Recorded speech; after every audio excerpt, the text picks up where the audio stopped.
तो hello YouTube family, कैसे हो? आई होप आप सब बढ़िया होंगे, मस्त होना चाहिए। दोस्तों, आज हम एस के झा का ऑनलाइन जो महाकुंभ है वो देखेंगे। हिस्टोरी का जितना भी होगा वो सब सब्जेक्ट बाय सब्जेक्ट आपको 5 दिन में 6 दिन में क्लियर हो जाएगा। ठीक है, तो सिंपली आप रिवीजन के तौर पे देखिएगा, ऑनलाइनर है तो सिंपली आपके बिहार पुलिस के दृष्टिकोण से सारे क्वेश्चन आपके लिए बहुत ही ज़्यादा महत्वपूर्ण है। तो सिंपली वीडियो को शुरू से लेकर अंत तक जरूर देखिएगा।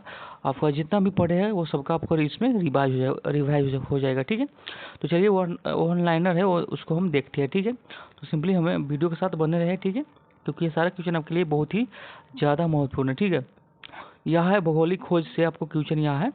मार्को पोलो कहाँ का यात्री था? मार्को पोलो कहाँ का यात्री था? इटली का था। ठीक है, मार्को पोलो कहाँ का यात्री था? इटली का था।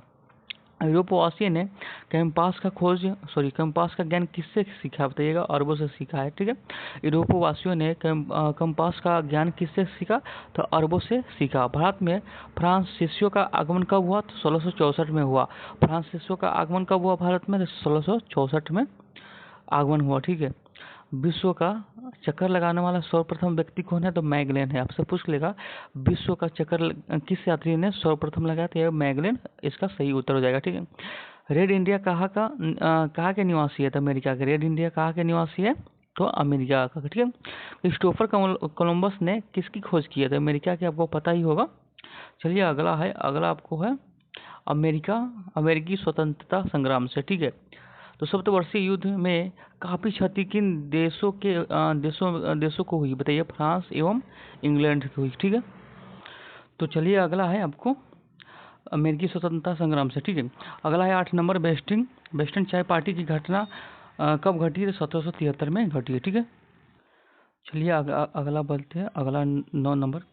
तो 9 नंबर है विश्व का प्रथम लिखित संविधान किस देश में लागू किया गया बताइएगा? अमेरिका में।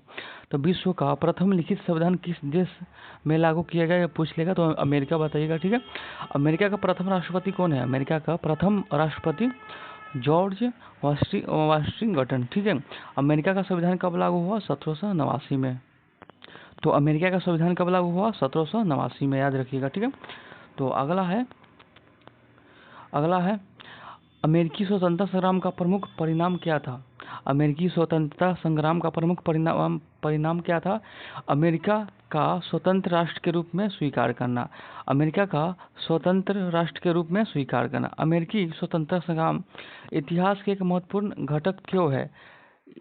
इसने खास तौर से प्रजातंत्र व्यवस्था को जन्म दिया। ठीक है, सप्तवर्षीय युद्ध किसके बीच लड़ा गया बताइएगा? तो ये बीबीआई हो सकता है।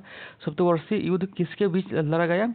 इंग्लैंड और फ्रांस के बीच। ठीक है, जो आपको लग रहा है कि ये पूछने वाला है वह हम ज़्यादा मतलब 1-2 बार रिपीट कर देंगे प्रश्न। ठीक है, अमेरिका में धार्मिक दृष्टिकोण से किसकी प्रधानता थी बताइएगा? तो इसका हो जाएगा आपको प्रोटेस्टेंट से। ठीक है, प्रोटेस्टेंट तो हो जाएगा प्रोटेस्टेंट। ठीक है, अगला है स्टम्प एक्ट का विरोध करते हुए उपनिवेशवासियों ने किन शब्द अपना विरोध व्यक्त किया बताइएगा?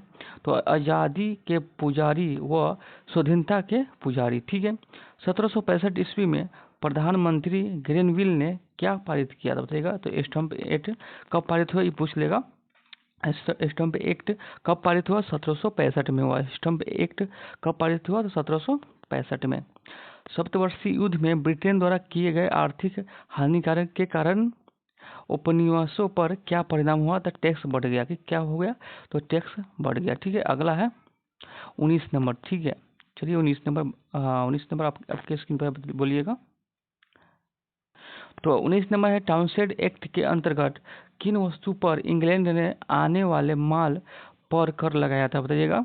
ये हो जाएगा कागज, शीशा, चाय और रंग। ठीक है, अगला है स्वाधीनता के पुजारी और स्वाधीनता की पुजारियाँ किसने स्थापित किया था? ये हो जाएगा उपनिवेश वासियों ने। ठीक है, अगला है 21 नंबर।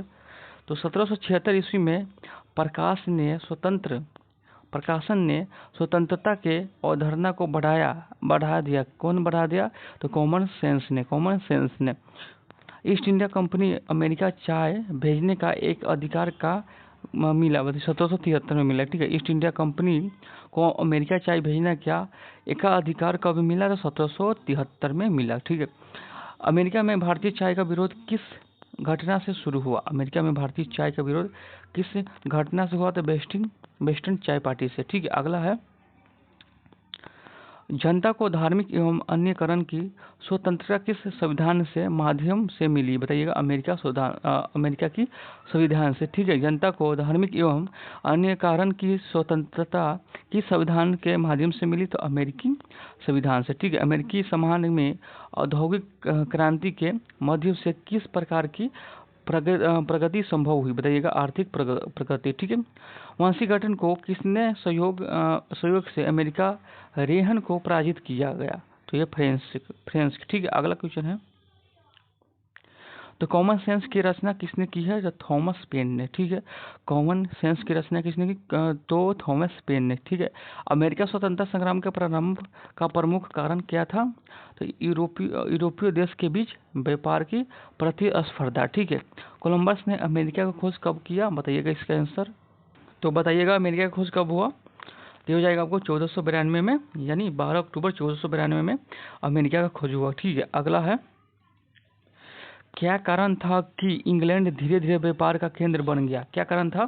तो वैश्विक व्यापार की आवश्यकता पड़ी इसको। ठीक है, अमेरिका स्वतंत्रता संग्राम की दिशा किसने प्रभावित किया? बताइएगा। यूरोप के नए शोषणवादी विचार ने। ठीक है, धार्मिक उत्पीड़न से बचाव के लिए अमेरिका जनता ने किसे शरण लिया?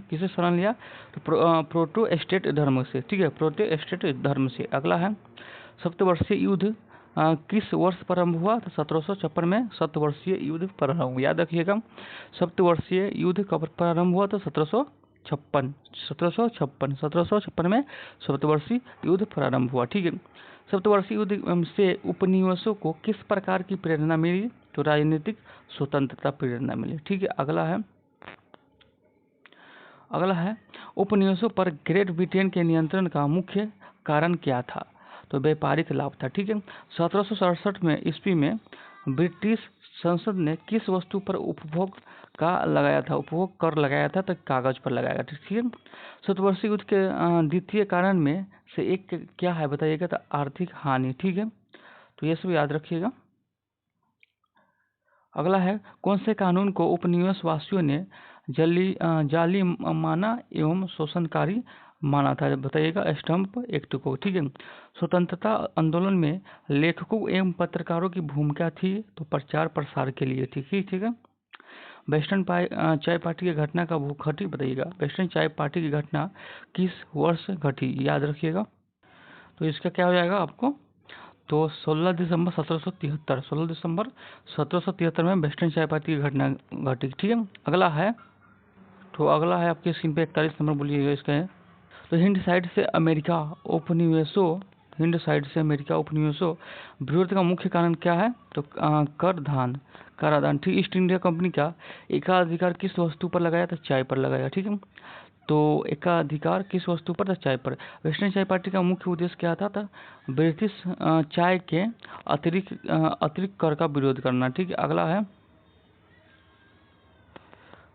कब 13 उपनिवेशों का प्रतिनिधित्व फिलाडेल्फिया में एक महासभा में किया है? तो सितंबर 1774 में किया। ठीक है, अमेरिका स्वतंत्रता की घोषणा की तैयारी किसके द्वारा की गई थी? बताइएगा। थॉमस जेफरसन के द्वारा। ठीक है, अगला है, कौन सी घटना ने अमेरिका क्रांति का विस्फोट को भड़काया? बताइएगा। कौन सी घटना ने अमेरिकी क्रांति के विस्फोट को भड़काया? तो वेस्टर्न की चाय पार्टी। ठीक है, अगला है, फिलाडेल्फिया में महासभा का निर्णय क्या था? तो ब्रिटिश कानून का बहिष्कार। ठीक है, अगला है, अमेरिका गण विधान को किस सिद्धांत पर आधारित माना गया है? शांतिपूर्वक सहयोग सिद्धांत पर। अगला है, किसे शांति का पुजारी की संज्ञा दी है? किसे शांति की पुजारी की संज्ञा दी है? तो मॉन्टेस्क्यू की। ठीक है, किस वर्ष अमेरिका संविधान लागू किया गया? 1789 में। 1789 में संविधान लागू किया गया। किस वर्ष अमेरिका की संविधान लागू किया गया? तो 1789। याद रखिएगा। अगला है, अमेरिकी समाज में किसका उदय औद्योगिक प्रगति से हुआ है बताइएगा? तो नई कार्य संस्कृति के। ठीक है। राजनीतिक निर्णय लेने में अमेरिकी उपनिवेशों का मुख्य धार्मिक किस से प्रभावित था बताइएगा? ब्रिटिश राजनीतिक तनाव से। ठीक है। अगला है,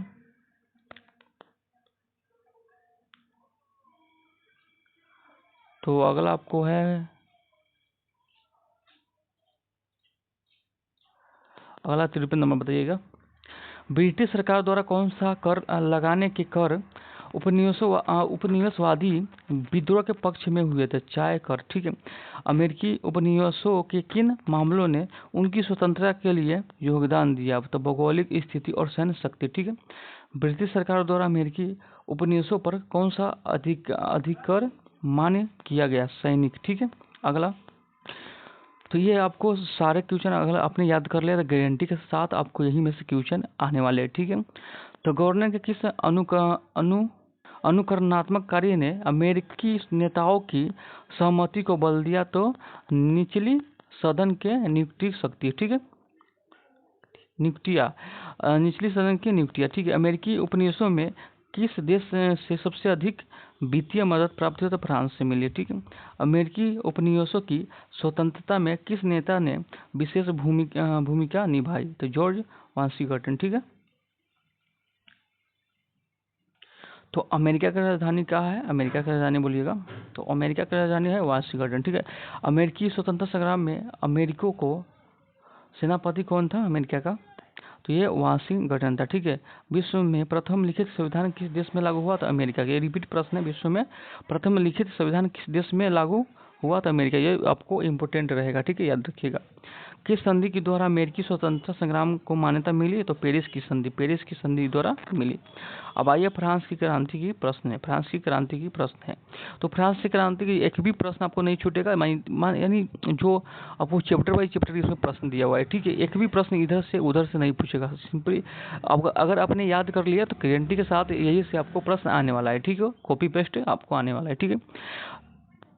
तो चलिए अगला है आपको, लुई 16वां किस वर्ष फ्रांस की गद्दी पर बैठा? 1774 में। तो लुई जो 16वां था फ्रांस की गद्दी पर कब बैठा? 1774 में। ठीक है। किस शासक ने कहा कि मैं ही राज हूँ? तो लुई 14वां। किस शासक ने बोला कि मैं ही राज हूँ? इंपोर्टेंट रहेगा, याद रखिएगा, लुई 14वां। ठीक है। गौरवपूर्ण क्रांति किस घटना इंग्लैंड में घटी? गौरवपूर्ण क्रांति किस घटना इंग्लैंड में कब घटी? 1688 में। ठीक है। इंग्लैंड में संसदीय सुधार अधिनियम कब पारित हुआ? तो 1832 में। ठीक है। अगला है, स्वतंत्रता, समानता तथा बंधुत्व का नारा किस क्रांति से संबंधित है? फ्रांसीसी क्रांति। याद रखिएगा, इंपोर्टेंट रहेगा। स्वतंत्रता, समानता तथा बंधुत्व का नारा किस क्रांति से है? तो फ्रांसीसी क्रांति। 1856 में हुई पेरिस की संधि प्रमुख प्रावधान थे। तो पेरिस की संधि कब हुआ? 1856 में। याद रखिएगा। तो प्रधान थे तो सर्बिया की स्वतंत्रता की स्वीकार किया गया। ठीक है। फ्रांसीसी क्रांति का परिणाम हुआ कार्यपालिका, न्यायपालिका एवं व्यवस्थापिका को एक दूसरे से पृथक कर दिया। ठीक है। अगला है, फ्रांसीसी क्रांति। फ्रांस की क्रांति किस वर्ष हुई? या इंपोर्टेंट रहेगा, 1789। फ्रांस की क्रांति किस वर्ष हुई? 1789 में। याद रखिएगा, फ्रांस की क्रांति कब हुई? 1789 में। इंपोर्टेंट रहेगा, याद रखिएगा। 71 है, फ्रांस की राजनीतिक व्यवस्था में किस राजा के शासन काल में शिखर पर पहुंचा? बताइएगा। तो लुई आपको हो जाएगा, तो आपको हो जाएगा लुई 16वां में। ठीक है। लुई 16वां के समय राजा को किन सफाई वर्ग का समर्थन नहीं मिला? बताइएगा। तो हो जाएगा आपको पेन्यूडल लोडर्स का। ठीक है। अगला है, फ्रांस में पार्लेमे नामक संस्थान का क्या उद्देश्य था? बताइएगा। फ्रांस में पार्लेमे नामक संस्था का क्या उद्देश्य था? तो न्यायालय के रूस में कार्य करना। ठीक है। अगला है, सन 1789 में यूरोप के कितने प्रमुख राज्य फ्रांस की सीमा से सटे थे? तो 3 आपको हो जाएगा। ठीक है। सन 1789 में फ्रांस की मानचित्र के अनुसार फ्रांस के समक्ष सबसे अधिक खतरा किस देश के था? तो अंग्रेज साम्राज्य का। ठीक है। फ्रांस की सामाजिक स्थिति को भंग करने में किसने सहारा लिया? तो सेनाओं का। ठीक है। अगला है, तो लेटर्स दे चेचेट का तात्पर्य क्या था, तो बताइएगा। तो इसका तात्पर्य यह था तो कि व्यक्ति को गिरफ्तार करना, ठीक है। तो व्यक्ति को एक साथ गिरफ्तार करना, व्यक्ति को गिरफ्तार करना था, सॉरी एक साथ नहीं गिरफ्तार करना था, ठीक है। फ्रांस की मधुगीन क्रांति किस वर्ग के लोगों द्वारा प्रभावित हुई, तो शिक्षित वर्ग के, ठीक है। अगला है फ्रांसीसी क्रांति के कौन सा वर्ग प्रेरित किया था, शिक्षित वर्ग, ठीक है। रूसो की पुस्तक सामाजिक अनुबंध में किसके विषय में चर्चा की गई है, तो राजस्व व्यवस्था और जन इच्छा, ठीक है। अमेरिकी स्वतंत्रता संग्राम का क्या परिणाम हुआ, तो गणतांत्रिक शासन स्थापना हुआ, ठीक है। अंग्रेजी की गैर गैर गौरवमयी क्रांति किस वर्ष हुई, तो 1688 में हुई। सोलवा ने 1789 में किस सभा की बैठक बुलाई, तो स्टेट जर्नल, ठीक है। तो सारे आपको पीडीएफ आपको टेलीग्राम में मिल जाएगा, तो टेलीग्राम जाकर ज्वाइन कर लीजिएगा, ठीक है। तो 20 जून को जब सभी प्रतिनिधियों को प्रवेश से निषेध किया गया, तब उन्हें किस स्थान पर एकत्रित होकर शपथ ली, तो टेनिस कोर्ट में, ठीक है। बिस्टिल दुर्ग को क्यों गिराया गया है, बताइएगा। तो क्रांतिकारियों द्वारा निरंकुश शासन का प्रतीक समझा गया, ठीक है। बेस्टिल का पतन कब मनाया जाता है, तो 14 जुलाई को। बेस्टिल का पतन कब मनाया जाता है, तो 14 जुलाई को। किस तारीख को लुई सल्वा का मृत्युदंड दिया गया, तो 21 जनवरी 1793 में इसको मृत्युदंड दिया गया, ठीक है। 88 की ओर चलेंगे। तो सिंपली अब ये लंबा सेशन हो सकता है, तो हमारे साथ जुड़े रहे, आपको एक भी प्रश्न आपको इससे बाहर देखने को नहीं मिलेगा, ठीक है। फ्रांस की क्रांति का परिणाम स्वरूप किस प्रकार की व्यवस्था लागू हुई, तो दास प्रथा का अनुमूलन। रूसो की सिद्धांत का समर्थन था, जनता की इच्छा, ठीक है। अगला है फ्रांस की क्रांति का मुख्य कारण क्या था, तो राजा लुई 16वें की निरंकुश राजशाही के आम लोगों का असंतोष, ठीक है। अगला है फ्रांस की क्रांति ने किन नए विचारों का प्रसार किया, स्वतंत्रता, समानता, बंधुत्व के नारे का प्रस्ताव किया, ठीक है। फ्रांस की क्रांति के परिणाम स्वरूप किस प्रकार की सामाजिक व्यवस्था का अंत हुआ था, शोषणकर्ता वर्ग, ठीक है। फ्रांस की क्रांति का प्रभाव कहाँ पड़ा, तो इसने समस्त विश्व को प्रभावित किया, ठीक है। फ्रांस की पुरानी व्यवस्था को क्या चुनौती दी गई है, तो मानव अधिकार द्वारा, नए विचार द्वारा और नई राजनीतिक संरचनाओं को द्वारा, ठीक है। फ्रांस की क्रांति को अप्रत्यक्ष कारणों में क्या शामिल थे, तो आर्थिक शोषण, वित्तीय समस्या और सामाजिक असमानताएं, ठीक है। अगला है लुई सल्वा के समय जनता पर कौन से विषम शुल्क लगाए गए, बताइएगा। तो कौन से, तो युद्ध कर, ठीक है। अगला है आयसनिक सिस्टम का खंडन कौन सा वर्ग नहीं कर पाया, तो ये हो जाएगा पादरी वर्ग नहीं कर पाया, ठीक है, याद रखिएगा। औद्योगिक क्रांति का क्या प्रभाव पड़ा था, श्रमिक अशांति, ठीक है। औद्योगिक क्रांति का क्या प्रभाव पड़ा था, श्रमिक अशांति।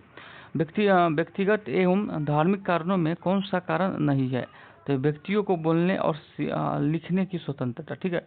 फ्रांस में कितने प्रकार की कानून प्रथा लागू है, तो 400 कानूनी प्रथा लागू है, ठीक है। 400 कानूनी प्रथा लागू है, ठीक है। फ्रांस की क्रांति को किसने नेतृत्व किया, तो सेयस और उनके सहयोगी ने। मेट्रिस्क्यू की पुस्तक का नाम क्या है, तो द स्पिरिट ऑफ लॉज, ठीक है। फ्रांसीसी क्रांति का बुद्धिजीविताओं का योगदान किस प्रकार का था, तो बौद्धिक आदर्शों की शुद्धिकरण, ठीक है। मेट्रिस्क्यू ने अनुसार सरकार की कितने अंग है, तो 3 अंग, ठीक है, याद रखिएगा। तो चलिए अगला चलते हैं। तो 105 यहाँ पे है, ठीक है, 105। तो फ्रांस में सुधार के लिए ट्यूरगेट का योगदान किससे संबंधित था, तो आर्थिक और वित्तीय सुधार, ठीक है। फ्रांस में 1789 ईस्वी में किस राजा ने धन की आवश्यकता हुई, तो लुई आपको हो जाएगा लुई 16वां को, ठीक है। अगला है स्टेट जनरल में प्रथम और द्वितीय स्टेटस के कितने प्रतिनिधि थे, तो 300, ठीक है। तृतीय स्टेटस ने किसका आधार बनाकर मत देने का अधिकार मांगा, तो लोकतांत्रिक सिद्धांत, ठीक है। टेनिस कोर्ट में किसने अपनी सभा को नेशनल असेंबली घोषित किया था? तृतीय स्टेटस। ठीक है, तो कौन हो जाएगा? तृतीय स्टेटस। अगला है, टेनिस कोर्ट सभा में किस स्टेटस के लोगों ने भाग लिया था? तो तृतीय स्टेटस। ठीक है, टेनिस कोर्ट शपथ का महत्व क्या था? तो नया संविधान तैयार करना। ठीक है, बेस्टिल दुर्ग का पतन किस वर्ष हुआ? 1789 में हुआ, याद रखिएगा। बेस्टिल के पतन के बाद किस राजा का शासन प्राप्त हुआ? बताइएगा। तो लुई 16वां। ठीक है, किस दिन को फ्रांस का स्वतंत्रता दिवस मनाया जाता है? 14 जुलाई को। किस दिन को फ्रांस का स्वतंत्रता दिवस मनाया जाता है? 14 जुलाई को फ्रांस का स्वतंत्रता मनाया जाता है। ठीक है, याद रखिए। फ्रांस के किस वर्ग को संपत्ति रखने का अधिकार दिया गया है? तो मध्यम वर्ग को। ठीक है, फ्रांस की राज्य क्रांति का प्रमुख कारण क्या था? राजाओं की निरंकुशता और अत्याचार। ठीक है, फ्रांस की क्रांति का कौन सा महत्वपूर्ण कानूनी परिवर्तन था? तो राजा का आधिपत्य समाप्त हो गया। ठीक है,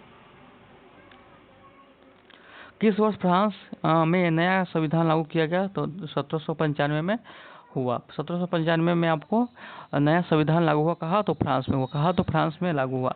नेपोलियन बोनापार्ट ने फ्रांस की गणराज्य को कब स्थापित किया? तो 1804 में। 1804 में।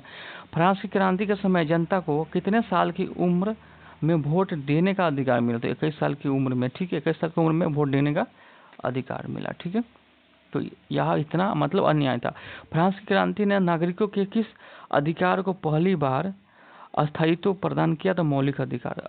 तो अस्थायित्व प्रदान किया पहली बार, तो मौलिक अधिकार। अगला है,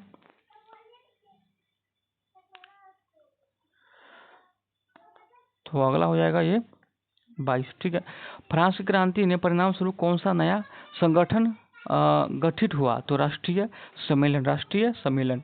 फ्रांस की क्रांति किस पर प्रत्यक्ष व्यापारिक प्रभाव पड़ा? तो इंग्लैंड पर पड़ा। ठीक है, बस्तर प्रथा का किस वर्ग में उन्मूलन किया गया था? 1789 में किया गया। ठीक है, अगला है,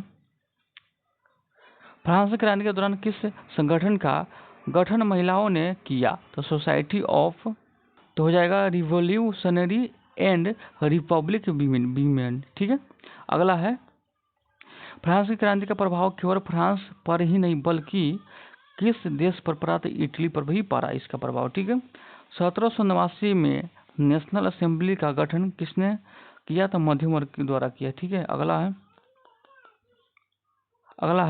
वोल्टेयर क्या था? बताइएगा। लेखक था। वोल्टेयर क्या था? तो लेखक था।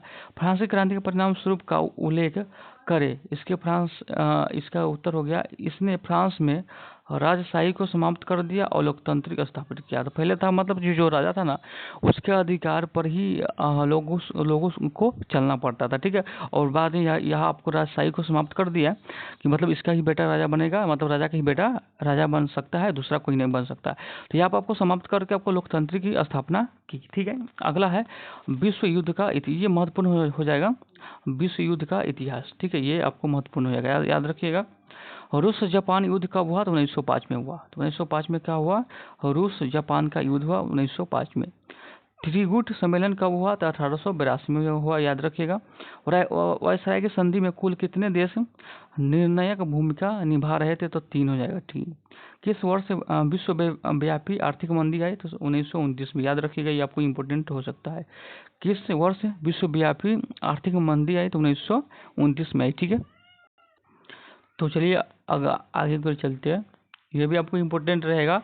पर्ल हार्बर कहाँ स्थित है? अमेरिका में है। पर्ल हार्बर कहाँ स्थित है? आपको अमेरिका में, ये इंपॉर्टेंट है। प्रथम विश्व युद्ध आपको का आरंभ किस वर्ष हुआ था? तो 1914 में हुआ। तो 1914 में विश्व युद्ध हुआ। प्रथम विश्व युद्ध कब हुआ?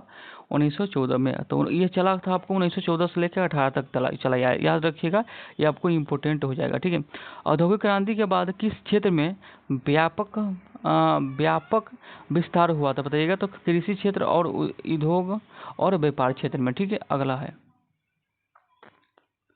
जर्मनी और इटली का उपनिवेश प्रक्षेप प्राप्त करने का प्रयास किस कारण से असफल रहा? तो समाजवादियों की चुनौती से। ठीक है, उपनिवेशों की निर्माण प्रक्रिया किस कारण से रुकी है? तो उपनिवेशवासियों की आपसी संघ। ठीक है, सवेल्लन आंदोलन का मुख्य उद्देश्य क्या था? तो सवेल्लन संप्रदाय की स्वतंत्रता। ठीक है, अगला। तो एक बार और आप इसको रिवाइज कर लीजिएगा तो सिंपली आपको कंप्लीट याद हो जाएगा। ठीक है, हम कर लेते हैं, आपको 2 बार 3 बार वीडियो देख सकते हैं, आपको कंप्लीट इसमें रिवीजन हो जाएगा। ठीक है, याद हो जाएगा। तो चलिए अगला है, आपको 140 से स्टार्ट करते हैं।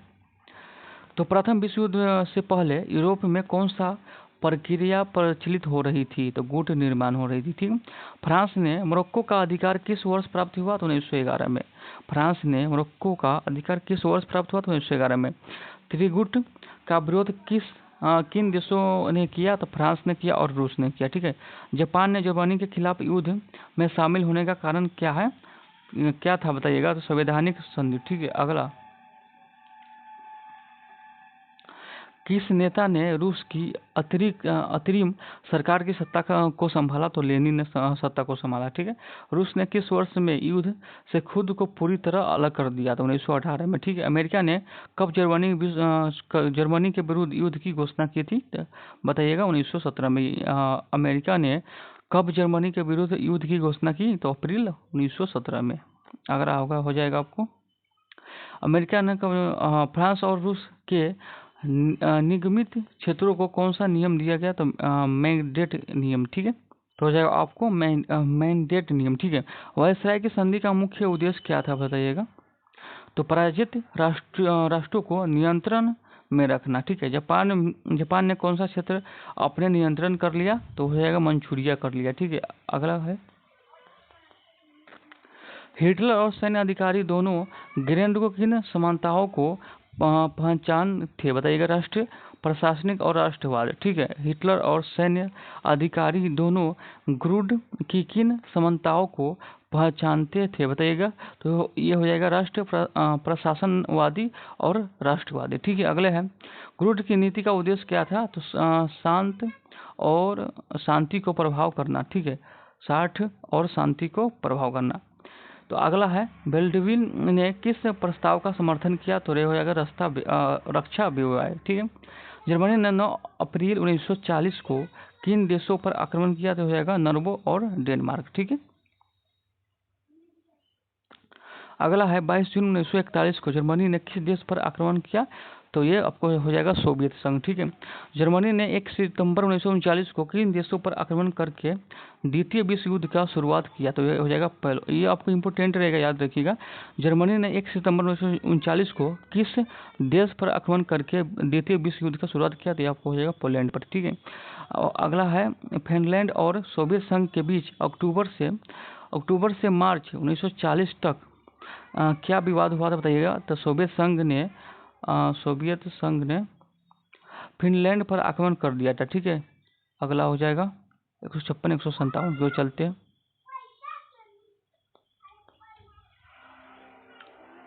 अगला, जर्मनी सेना का स्टालिनग्राद के निकट पराजय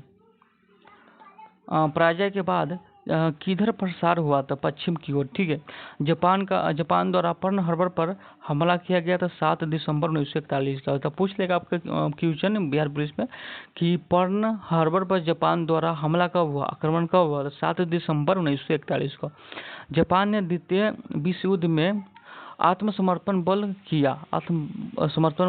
कब किया बताइएगा? तो 2 सितंबर 1945 को। ठीक है, और आप कमेंट में बताइएगा तो द्वितीय विश्व युद्ध कब हुआ बताइएगा? इस कमेंट में बताइएगा कि द्वितीय विश्व युद्ध कब हुआ। ठीक है, तो द्वितीय विश्व युद्ध के बाद निरस्त्रीकरण और संयुक्त राष्ट्र संघ की स्थापना में आयोजन के लिए किसका सहयोग लिया गया? तो अमेरिका का सहयोग लिया गया। ठीक है, तो विश्व में गुटों का निर्माण किस युद्ध के बाद हुआ? तो द्वितीय विश्व युद्ध के बाद आपको गुटों का निर्माण हो, तो गुट मतलब 2 गुटों में बट गया। ठीक है, प्रथम विश्व युद्ध में कौन कौन से मुख्य कारक थे बताइएगा? उपनिवेशवाद और साम्राज्यवाद। ठीक है, प्रथम विश्व युद्ध में जर्मनी क्या उद्देश्य था बताइएगा? औद्योगिक और आर्थिक प्रभुत्व। ठीक है, अगला है, प्रथम विश्व युद्ध के दौरान अफ्रीका और एशिया का अधिकांश हिस्से किसके अधीन था? तो समाजवादी देश का साम्राज्यवादी देश का। प्रथम विश्व युद्ध के समय जर्मनी ने उपनिवेशवासियों के निर्माण में कौन से नीति अपनाई, बताइएगा। सैनिक दबाव नियंत्रण, ठीक है। रूस जापान युद्ध में जापान ने विजय होकर किस राष्ट्र को अपनी ताकत का एहसास कराया, तो रूस को अपना ताकत को एहसास कराया, ठीक है। चांसलर बिस्मार्क को किसका माना जाता है, बताइएगा। जो चांसलर बिस्मार्क को किसका माना जाता है, तो जर्मनी एकता का निर्माता, जर्मनी का एकता निर्माता मनाता है किसको, तो इसको माना जाता है, ठीक है, याद रखिएगा। त्रिगुट की स्थापना किस वर्ष हुई, तो 1882 में। तो त्रिगुट इम्पोर्टेंट रखिएगा इसको भी आपको, ठीक है। त्रिगुट की स्थापना किस वर्ष हुआ, तो 1882 में हुआ, ठीक है। रूस ने 1904 में किस पर अपना अधिकार जमा लिया, तो तुर्की पर अपना अधिकार जमा लिया। किस घटना ने जर्मनी को युद्ध की घोषणा करने के लिए प्रेरित किया गया, तो रूस की सफाकट, ठीक है, रूस की सफाकट। जर्मनी ने फ्रांस के खिलाफ युद्ध के घोषणा कब की, तो 3 अगस्त 1914 को, ठीक है, 3 अगस्त 1914 को, ठीक है। अगला हो जाएगा 1917 में घटित एक महत्वपूर्ण घटना का क्या परिणाम हुआ, तो रूस का हटाना, ठीक है। किस संधि के तहत रूस युद्ध से अलग हो गया, मतलब किस संधि के तहत रूस युद्ध से अलग हो गया, तो ब्रेस्ट लिटोवस्क संधि, तो ब्रेस्ट लिटोवस्क संधि, याद रखिएगा। अगला हो जाएगा किसने खिलाफत जर्मनी ने तुर्की के युद्ध में शामिल किया था, रूस, ठीक है। रूस के युद्ध से हट जाने के बाद किस देश की जनता ने युद्ध के खिलाफ आवाज उठानी शुरू की, तो जर्मनी की जनता, ठीक है। 6 अप्रैल 1917 को अमेरिका ने किस देश के विरुद्ध युद्ध की घोषणा की, तो यह जर्मनी हो जाएगा, ठीक है। किस योजना के तहत अमेरिका 1918 में युद्ध शामिल किया गया, तो आपको हो जाएगा विल्सन की, ठीक है। अगला क्वेश्चन, मित्र देशों की शांति प्रक्रिया नेतृत्व किसने किया था, तो वुड्रो विल्सन ने, ठीक है, वुड्रो विल्सन ने। वर्साई की संधि पर साइन कब किया, हस्ताक्षर कब हुआ, तो 28 जून 1919 में, याद रखिएगा। पूछ देगा आपको कि वर्साई की संधि पर हस्ताक्षर कब हुआ, तो 28 जून 1919 को, याद रखिएगा। जर्मनी की कौन सी कॉलोनी को फ्रांस और इंग्लैंड ने अपना बांट लिया, बताइएगा। जर्मनी की कौन सी कॉलोनी को फ्रांस और इंग्लैंड ने आपस में बांट लिया, तो कैमरून को, ठीक है। जर्मनी को किस राशि का भुगतान करना पड़ा था, 6 अरब 10 करोड़ पाउंड। जर्मनी को किस राशि का भुगतान करना पड़ा, तो 6 अरब 10 करोड़ पाउंड, ठीक है। संधि के तहत कितने वर्षों के लिए वेस्टर्न डमान के लिए फ्रांस को दिया, तो 15 वर्षों के लिए, ठीक है। संधि के तहत जर्मनी को कौन सी वजह से भारी आर्थिक जुर्माना लगाया, तो विश्व युद्ध का जिम्मेदार होकर, ठीक है। जर्मनी को विभाजित करने के क्षेत्र को क्या नाम दिया, तो यह हो जाएगा बाल्कन क्षेत्र, ठीक है। प्रथम विश्व युद्ध के दौरान किस तरह की समस्या उत्पन्न हुई, बताइएगा। तो प्रथम विश्व युद्ध के दौरान किस तरह का समस्या उत्पन्न हुई, तो ये आपको नहीं दिया गया है, ठीक है। तो बताइएगा किस तरह की समस्या उत्पन्न हुई, तो आपको हो जाएगा सामाजिक, आर्थिक और राजनीतिक तरह की समस्या इसमें उत्पन्न हुई थी, मतलब प्रथम विश्व युद्ध के दौरान, ठीक है। अगला है अमेरिका के राष्ट्रपति वुड्रो विल्सन ने किस अंग का समर्थन दिया, तो लीग ऑफ नेशंस को, ठीक है। प्रथम विश्व युद्ध के बाद यूरोप में क्या प्रभाव पड़ा था, आर्थिक संकट आ गया प्रथम विश्व युद्ध के बाद, ठीक है। रूस के क्रांति के बाद कौन सा संकट स्थापित हुआ, समाजवादी शासन, ठीक है। अगला, यूरोप में प्रथम विश्व के बाद कौन सी प्रमुख शक्तियां का उभर कर सामने आया था, अमेरिका शक्ति, ठीक है, जो आपको विश्व में सबसे शक्तिशाली है, ठीक है। द्वितीय विश्व युद्ध की समाप्ति के बाद कौन सी संधि शुरुआत हुई, तो पेरिस की संधि से शुरुआत हुआ, ठीक है। तो द्वितीय विश्व युद्ध के बाद ये आपको पेरिस की संधि आपको हुआ समाप्त, ठीक है। अगला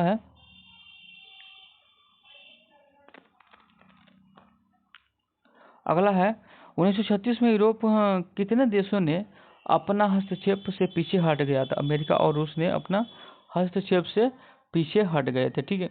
द्वितीय विश्व युद्ध में किन देशों की समाजवादी नीति का प्रमुखता से विरोध हुआ था, जापान को, ठीक है। जर्मनी की इटली ने किस देशों को धोखेबाजी की नीति को प्रेरित किया? तो रूस और फ्रांस को। ठीक है, अगला।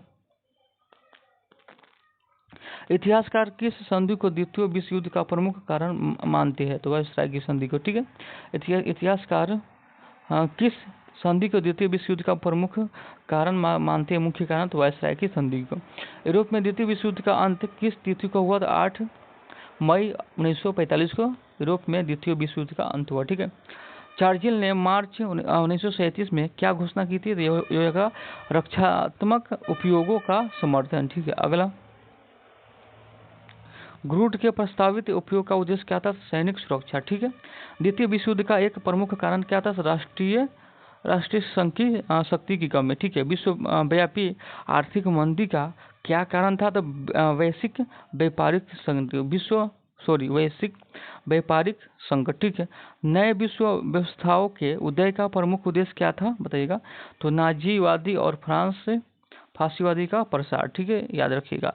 हिटलर की नाजी सरकार किस पर आधारित है? तो जातीय श्रेष्ठता के सिद्धांत पर। ठीक है, हिटलर की नीति ने किस राष्ट्र को प्रभावित किया? तो बताइए, हिटलर की नीतियों ने किस राष्ट्र को प्रभावित किया? यह हो जाएगा इटली को। प्रथम अंतर्राष्ट्रीय आंदोलन की शुरुआत किसके बाद हुई? तो प्रथम विश्व युद्ध के बाद हुई। ठीक है, अगला। तो 1138 में हिटलर और मुसोलिनी ने किस क्षेत्र पर अधिकार कर लिया, अनुमति दी? बताइएगा। अधिकार की अनुमति तो ऑस्ट्रेलिया की। ठीक है, स्विट्जरलैंड पर हिटलर ने ध्यान का कारण कौन सा था? तो भौगोलिक स्थिति। ठीक है, अगला है, चलिए अगला है 1138 में 1138 नहीं है, तो बताइएगा ये क्या होगा जो आपको रोमन में लिखा हुआ है? ठीक है, बताइएगा इसका।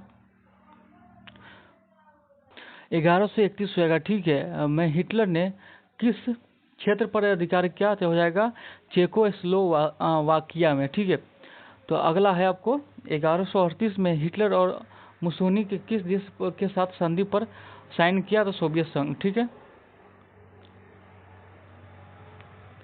तो दूसरा 8 हो जाएगा। द्वितीय विश्व युद्ध का शुरुआत किस तारीख को हुई? 1 सितंबर 1939 को। ठीक है, 1939 के सितंबर अक्टूबर के महीने में बाल्टिक राज्यमंडल के किन देशों ने रूस के साथ सुरक्षा संधि पर हस्ताक्षर किया? तो हो जाएगा एस्टोनिया, लाटविया और लिथुआनिया। ठीक है, अगला हो जाएगा आपको, जून 1940 में किस देश ने बेल्जियम और फ्रांस पर कब्जा जमा लिया? तो आपको है जर्मनी ने। ठीक है, जर्मनी ने 1941 में मॉस्को पर कब्जा पाने के लिए क्या किया? बताइएगा। तो मॉस्को की ओर बड़े भूभाग पर आक्रमण कर दिया। ठीक है, बड़े भूभाग पर आक्रमण कर दिया। कब जर्मनी ने आत्मसमर्पण किया था? तो बताइएगा मई 1945 को ये जर्मनी ने आत्मसमर्पण कर दिया। ठीक है, 1945 में। तो जापान द्वारा अमेरिका पर हमला करने का क्या परिणाम हुआ? तो अमेरिका का युद्ध में शामिल होना। ठीक है, द्वितीय मोर्चों की स्थापना का मुख्य उद्देश्य किसका पराजय था? बताइएगा, जर्मनी का। ठीक है, कब जर्मनी सेना पेरिस को छोड़कर भागी? तो 6 जून 1944 को। ठीक है, द्वितीय मंचों में कौन कौन से देश शामिल होते हैं? तो रूस फ्रांस शामिल होते द्वितीय मंचों में। ठीक है, जर्मनी के हवाई हमले के कारण किस महासंघ ने युद्ध की घोषणा की? तो अमेरिका ने की। ठीक है, अमेरिका और सोवियत संघ के बीच युद्ध का कौन सा दूसरा महत्वपूर्ण मोर्चा था? तो फ्रांस का। ठीक है, अमेरिका ने जापान के किस शहर पर परमाणु बम गिराया? तो हिरोशिमा पर। याद रखिएगा, इंपॉर्टेंट हो जाएगा। और अमेरिका ने दूसरा परमाणु बम कब गिराया? तो 9 अगस्त 1945 को। हाँ, ये आपको याद रखिएगा, अमेरिका ने दूसरा परमाणु बम कब गिराया? 9 अगस्त 1945 को। और कौन सा शहर आपको है? तो ये होगा हिरोशिमा पर। ठीक है, और दूसरा हो जाएगा आपको नागासाकी पर गिराया था, और पहला हो जाएगा हिरोशिमा पर। ठीक है, द्वितीय विश्व युद्ध के परिणाम स्वरूप कितने लोगों मारे गए? तो 5 करोड़ आपको मारे गए द्वितीय विश्व युद्ध के परिणाम स्वरूप। ठीक है, बहुत बड़ा नुकसान हुआ था। ठीक है, यह आर्थिक संकट भी आया था। ठीक है, द्वितीय विश्व में कितने सैनिक मारे गए थे? 2.8 करोड़ मारा था। देखिए, सोच सकते हैं द्वितीय विश्व युद्ध में कितने सैनिक मारे गए थे। ठीक है, तो 2.8 करोड़ मर गए। द्वितीय विश्व युद्ध में कुल जनसंख्या का कितना प्रतिशत मारा गया? तो आपको 20% मर गया। ठीक है, 100 में से 20% आपको मर गया। ठीक है, फ्रांसीसीवादियों के अत्याचारों के कारण कितने लोग मारे गए? तो 60 लाख आपको मर गए। ठीक है, फ्रांसीसीवादियों के अत्याचार से। ठीक है, अगला क्वेश्चन। तो द्वितीय विश्व युद्ध के दौरान जापान ने किस स्थान पर आत्मसमर्पण किया था रामपुर में, ठीक है, रामापुर में, ठीक है। अगला हो जाएगा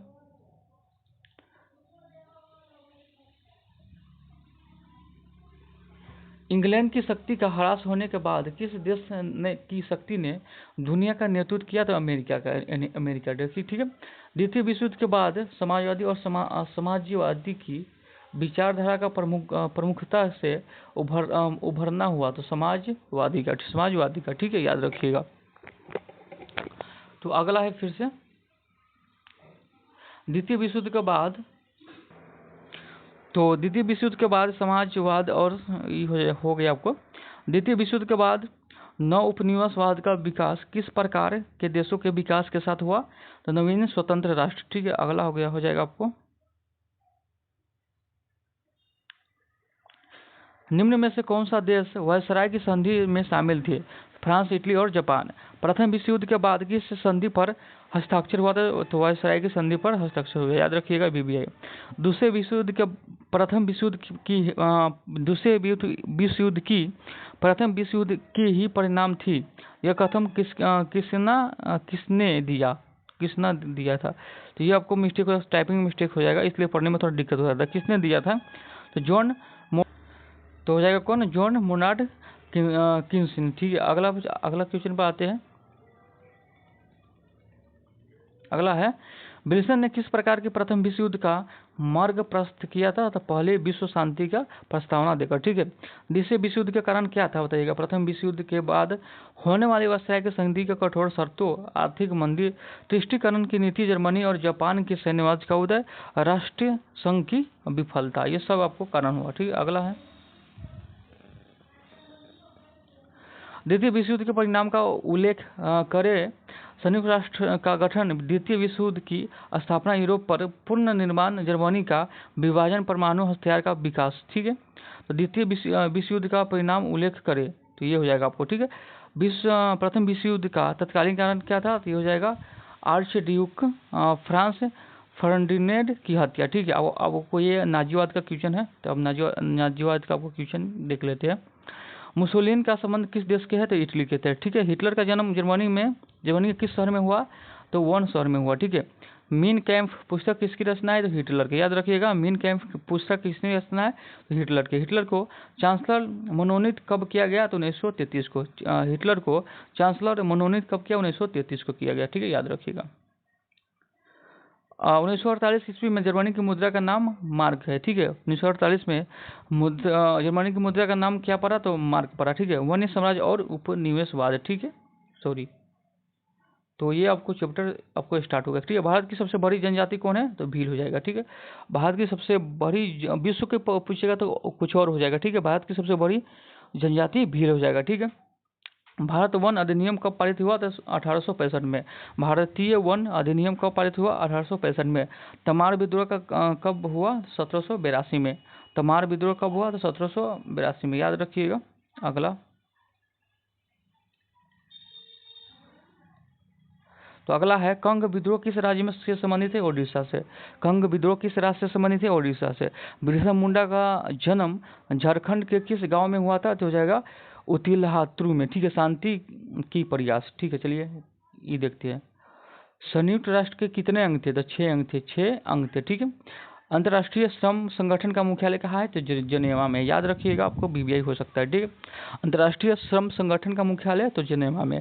कुवैत को ईरानी सैनिक को कब मुक्त कराया? तो 1991 में, ठीक है। सुरक्षा परिषद में कितने देश अस्थायी सदस्य हैं? तो 5 हो जाएगा, ठीक है। अगला, संयुक्त राष्ट्र की स्थापना कब हुआ? 1945 में, याद रखिएगा। संयुक्त राष्ट्र संघ की स्थापना 1945 में। वैश्वीकरण का मुख्य उद्देश्य क्या था? अंतर्राष्ट्रीय व्यापार। राष्ट्रीय संघ की सचिवालय का प्रधान कार्यकाल कहा था? जेनेवा में था, ठीक है। इनमें से कौन सा राष्ट्रीय संघ का सदस्य नहीं है? संयुक्त राष्ट्र राज्य अमेरिका नहीं है, ठीक है। राष्ट्र संघ की स्थापना का मूल उद्देश्य क्या था? तो भविष्य में युद्ध टालना।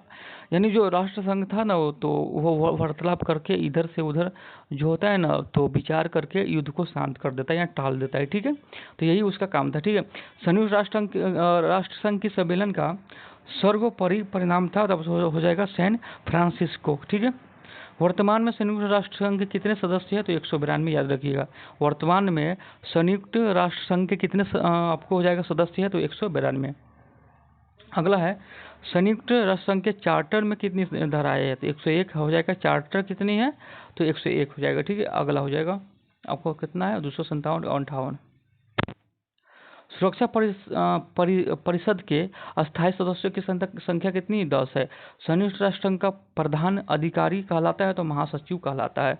राष्ट्र संघ की स्थापना कब हुआ? 1920 में। राष्ट्र संघ की स्थापना कब हुआ? 1920 में। निम्न में से कौन सा संयुक्त राष्ट्र संघ की विशेष एजेंसी है? तो अंतर्राष्ट्रीय मजदूर संघ, ये आपको विशेष एजेंसी याद रखिएगा। संयुक्त राष्ट्र संघ की मुख्यालय क्या है? तो न्यूयॉर्क में, याद रखिएगा। संयुक्त राष्ट्र संघ का मुख्यालय क्या है? न्यूयॉर्क में। सुरक्षा परिषद में कितने अस्थायी और अस्थायी थे? तो आपको 5 आपको हो जाएगा अस्थायी और 10 अस्थायी थे। ठीक है। संयुक्त राष्ट्र संघ का सबसे प्रमुख अंग कौन सा है? तो महासभा। ठीक है। संयुक्त राष्ट्र संघ की स्थापना किस तिथि को हुई है? बताइएगा इसका आंसर। ये आपको हो जाएगा 24 अक्टूबर 1945 को हुआ। ठीक है। संयुक्त राष्ट्र संघ की वर्तमान में महासचिव कौन है? तो अतोनिया गुतरेस। ठीक है, यानी वर्तमान में जो महासचिव कौन है? तो ये आपको हो जाएगा अंतोनियो गुतरेस। ठीक है। आपको कृषि खेतिहार समाज। ठीक है, चलिए अगला। कृषि की शुरुआत किस काल में हुआ? तो नवपाषाण काल में हुआ।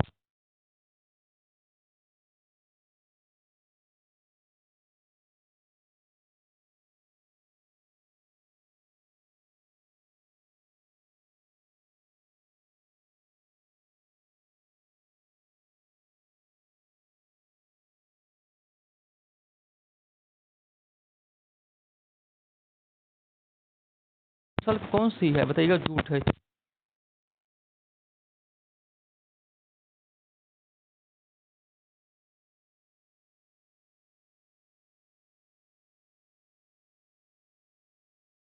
नवंबर के सीजन में आपको होता है। ठीक है।